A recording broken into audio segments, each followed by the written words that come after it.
Well, let's just take you briefly to the scene live in Baltimore. Let's take you to the scene of the collapsed bridge, if we can. We can show you what's happening there.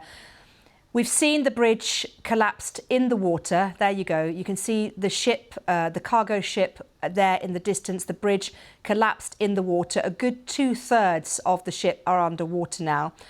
Officials in Baltimore say the search and rescue operation is still underway to try to find people who fell from the bridge when it was hit by that container ship on Tuesday morning.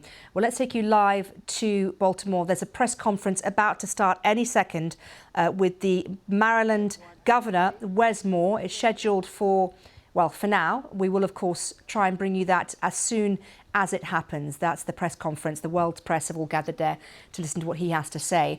In the meantime, the National Transportation Safety Board is involved in the investigation into what happened. It says it hasn't yet been able to access the ship's recording devices. So just how did this massive bridge come crashing down so easily? Rebecca Morell has been looking at the sequence of events. So what do we know about what actually happened in Baltimore? Well, data analysed by BBC Verify shows the ship set off from the port at 1:45 in the morning local time. Now, the Dali is a 300-metre long container ship. On board were 2 pilots. These are mariners from the local port with a specialist knowledge to guide the vessel out to sea. It was heading towards the central section of the bridge, which is wide enough and high enough for the ship to pass through, but it veered off course, crashing into this support column.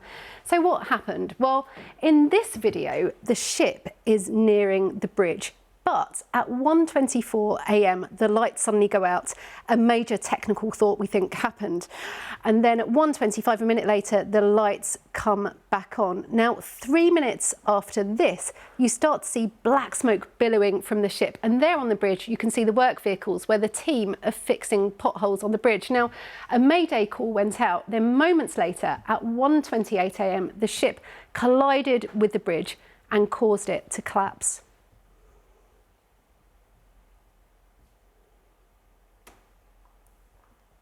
If you lose power while manoeuvring, there's a possibility you could lose control of the steering of the vessel momentarily. There are regulations as to how quickly you have to be able to regain that control if that does happen. But obviously, in such a confined area, those seconds or minutes can make the difference between having a collision or not. So why did such a large part of the bridge collapse? Well, the bridge opened in 1977 and at its centre is a continuous structure which is 366 metres long, and underneath that there are 4 support columns. Now, bridges are tested for impacts, but we don't know if the calculations would have included a vessel this size. Ships are bigger now than they were in the 70s, and the head-on collision took out an entire load-bearing structure. You have a long element that's supported by 4 supports, and you're simply removing one of them. I could not imagine another situation where a bridge like that would resist such a massive force. A major search effort is still going on, using sonar to try and locate any vehicles that fell into the 15 metres of water. And an investigation into the tragedy has already begun.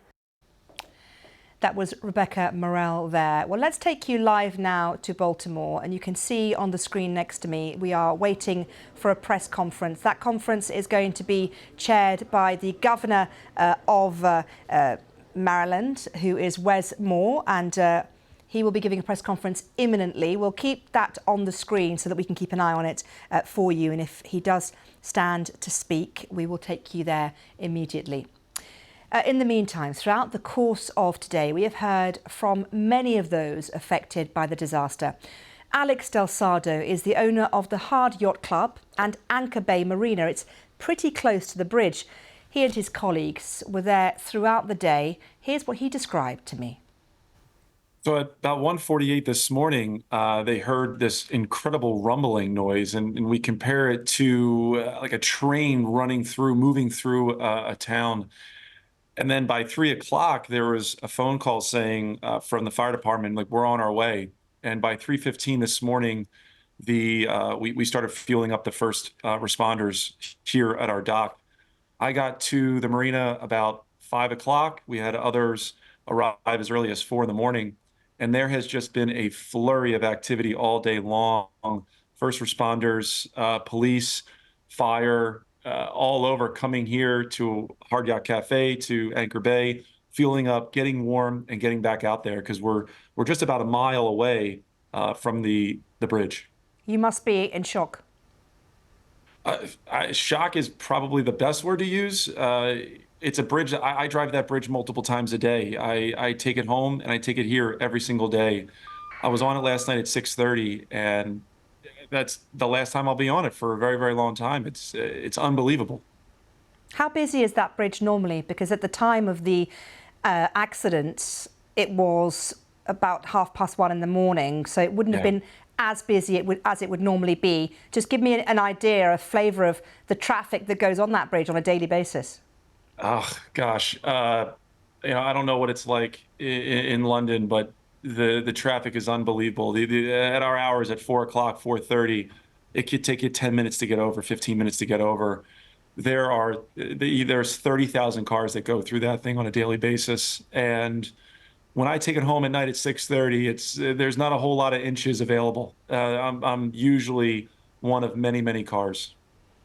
Talk to me a little bit about what is around the bridge, because this is a bridge that takes you from one side of Baltimore to another. Without this infrastructure, is there an alternative for people now to use?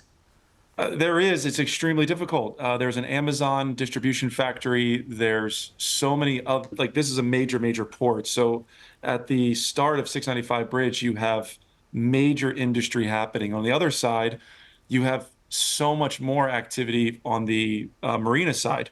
So you'd have to go up and around the Beltway. You're going to have to be using 895 tunnel as well as 95 tunnel. The disruption is unfathomable. I cannot believe what has happened, and it's going to disrupt our markets in a big way.